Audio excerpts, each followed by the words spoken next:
आइए आज हम सीखते हैं कि कार्य और ऊर्जा में क्या संबंध है।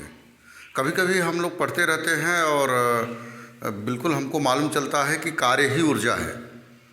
ऐसा चैप्टर में देखने को मिलता है और सुनने को भी मिलता है कि कार्य ही ऊर्जा है। तो आइए इस बात को आज सिद्ध करते हैं कि कार्य ही ऊर्जा है। बच्चों, पहले यह जान लें कि ऊर्जा क्या है। ऊर्जा, जैसा कि हम परिभाषा से पढ़ते हैं कि कार्य करने की क्षमता को ऊर्जा कहते हैं। कार्य करने की जो हमारे अंदर क्षमता है वो इसलिए है क्योंकि ऊर्जा है हमारे अंदर, तो कार्य करने की क्षमता को हम ऊर्जा कहते हैं। ऊर्जा मुख्यतः दो प्रकार की होती है। एक तो गति के कारण होती है और एक वस्तु की स्थिति के कारण होती है। जैसे हम गति कर रहे हैं, हम डांस कर रहे हैं, हम कूद रहे हैं, हम दौड़ रहे हैं, और एक आदमी लेटा हुआ है या सो रहा है।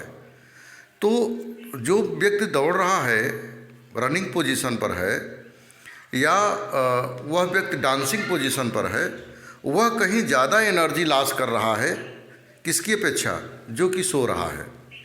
तो कहने का मतलब यह है कि अगर हमारी बॉडी मूवमेंट में है तो हम यह कह सकते हैं कि अधिक से अधिक ऊर्जा हम व्यय कर रहे हैं उसकी तुलना में जो आदमी रेस्ट में है। तो गतिज ऊर्जा और स्थितिज ऊर्जा दो प्रकार की ऊर्जाएं होती हैं। गतिज ऊर्जा जो होती है वो वस्तु की गति के कारण ऊर्जा उत्पन्न होती है। अर्थात E इक्वल टू या kinetic energy equal to 1/2 mv²।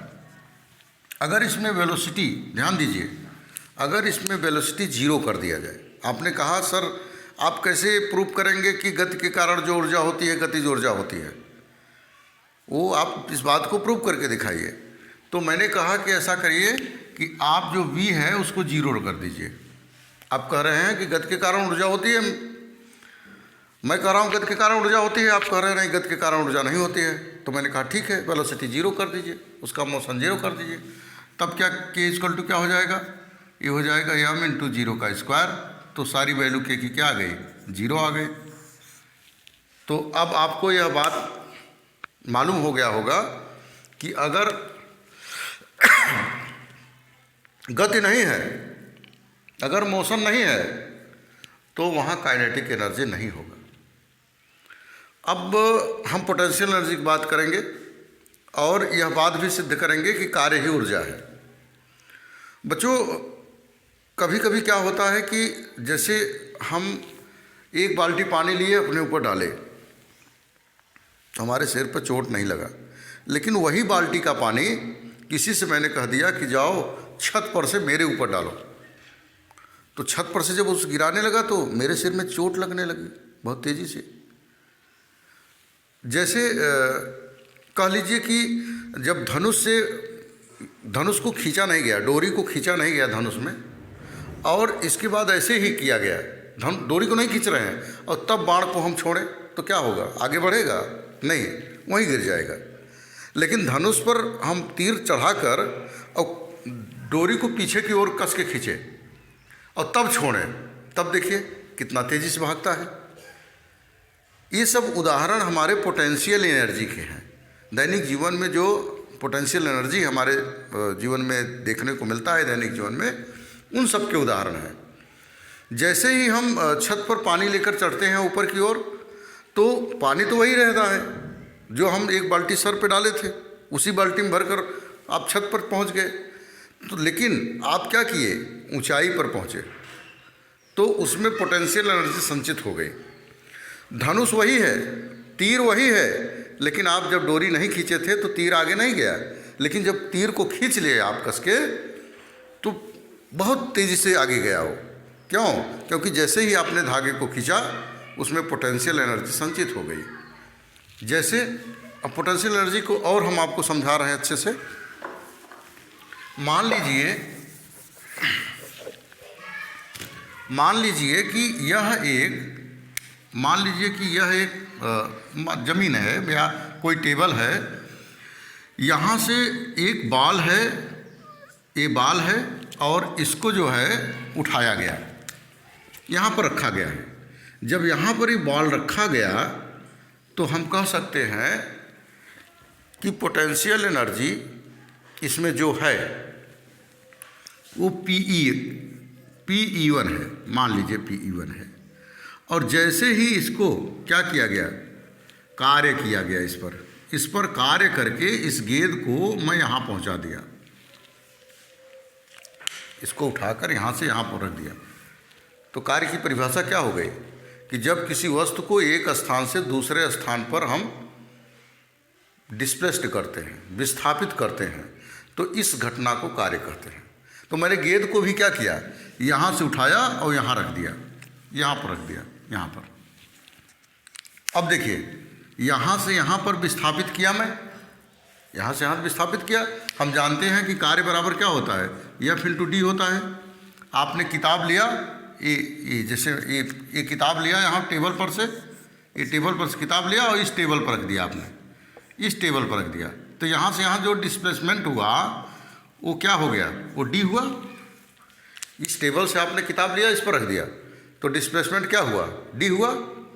लेकिन हमने क्या किया, इस गेंद को नीचे से ऊपर ले गया, अर्थात ये जो d है, डिस्प्लेसमेंट है, इस डिस्प्लेसमेंट को यहाँ से यहाँ ले गया और इसका नाम मैंने डिस्प्लेसमेंट की जगह h रख दिया, हाइट।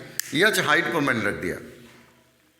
जब h हाइट पर रख दिया तो इसमें ऊर्जा संचित हो गई। और कभी कभी क्या करते हैं कि मान लीजिए कि ये दो प्लेटें हैं कांच की, बहुत पतली कांच की प्लेट है, और इस पर मैं एक छोटा सा पार्टिकल पिंड रखा हूँ।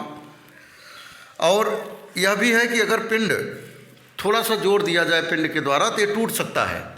तो ऐसा किया कि यही कांच यहाँ भी है, इस मार्कर को यहाँ ले गया और यहाँ से जब छोड़ा तो ये टूट गया। लेकिन इस मार्कर को यहाँ पर रखा था तो नहीं टूटा। क्यों भाई, मार्कर तो वही है, थोड़ा सा ऊंचाई पर ले गया, छोड़ दिया तो टूट गया। क्यों टूट गया, क्योंकि जब ही मैं उसको ऊपर ले गया, जैसे इस बाल को यह ऊंचाई हाइट ले गया, तब इसके अंदर एक स्थितिज ऊर्जा संचित हो गई। क्या संचित हो गई, स्थितिज ऊर्जा संचित हो गई, पोटेंशियल एनर्जी संचित हो गई। वो पोटेंशियल एनर्जी क्या है, वो पोटेंशियल एनर्जी ये है कि हम जानते हैं कि हम जानते हैं कि W क्या होता है, F×d होता है। W=F×d। बल लगाकर किसी वस्तु को एक स्थान से दूसरे स्थान पर विस्थापित करना कार्य कहलाता है। अब देखिए जरा सा, बल तो मैंने लगाया, लेकिन इस विस्थापन को मैंने क्या माना है, नीचे से ऊपर ले जा रहा हूँ तो यह मान लिया। और न्यूटन का दूसरा नियम ये कहता है कि F=mg। जब किसी वस्तु को हम नीचे से ऊपर की ओर ले जाते हैं तो उस पर लगने वाला जो फोर्स होता है वो डायरेक्टली प्रोपोर्शनल टू होता है मास के और एक्सीलरेशन के। और अगर वो गाड़ी है, सड़क पर चल रही है, लीनियर मोशन कर रही है, रैखिक गति कर रही है, या तो साइकिल है या रेलगाड़ी है, ज़मीन पकड़ कर चल रही है, तो जहाँ g है वहीं ये हो जाएगा, तो F=ma हो जाएगा। लेकिन अगर वो पृथ्वी तल को छोड़ दिया तो जो एक्सीलरेशन a है वो g में कन्वर्ट हो जाएगा। तो a पृथ्वी को छोड़ दिया है, ऊपर जा रहा है। जब ऊपर जा रहा है तो F= क्या हो गया, mg हो गया, न्यूटन का दूसरा नियम। तो चलिए इसमें रखते हैं, F की जगह mg रखते हैं, तो W क्या हो गया, mg, और इंटू h तो है ही इसकी हाइट, तो W क्या हो गया, mgh। तो जो हमारा कार्य था F×d, जो हमारा कार्य था F×d, वो क्या हो गया, mgh हो गया। अब हम जानते हैं कि mgh किसका फार्मूला है, पोटेंशियल एनर्जी का फार्मूला है।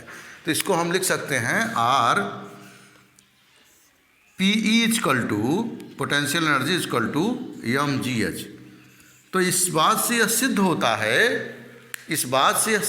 है कि किया गया कार्य ही ऊर्जा है। किस प्रकार का ऊर्जा है, पोटेंशियल एनर्जी है, स्थितिज ऊर्जा है। तो यहाँ इस बात को मैंने सिद्ध कर दिया कि किया गया कार्य ही ऊर्जा है, जो कि हम टॉपिक आज अध्ययन कर रहे हैं कि वर्क एंड एनर्जी, कार्य और ऊर्जा। तो अब आप इस बात को अलग नहीं कह सकते हैं कि कार्य अलग है और ऊर्जा अलग है। कार्य ही क्या है, ऊर्जा है। इस बात को हम यहाँ प्रूव कर दिए। अब हम नेक्स्ट टॉपिक लेकर नेक्स्ट वीडियो में फिर मिलेंगे। तब तक के लिए धन्यवाद। Thank you.